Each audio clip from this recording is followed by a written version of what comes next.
والذين يتوفون منكم ويذرون أزواجا وصية لأزواجهم متاعا إلى الحول غير إخراج فإن خرجن فلا جناح عليكم فيما فعلن في أنفسهن من معروف والله عزيز حكيم وللمطلقات متاع بالمعروف حقا على المتقين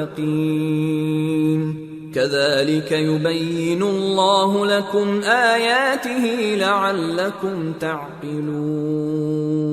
اور جو لوگ تم میں سے مر جائیں اور عورتیں چھوڑ جائیں وہ اپنی عورتوں کے حق میں وصیت کر جائیں کہ ان کو 1 سال تک خرچ دیا جائے اور گھر سے نہ نکالی جائیں۔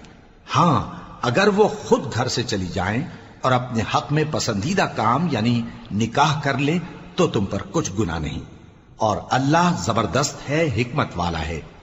اور مطلقہ عورتوں کو بھی دستور کے مطابق نان و نفقہ دینا چاہیے، پرہیزگاروں پر یہ بھی حق ہے۔ اسی طرح اللہ اپنے احکام تمہارے لیے بیان فرماتا ہے تاکہ تم سمجھو۔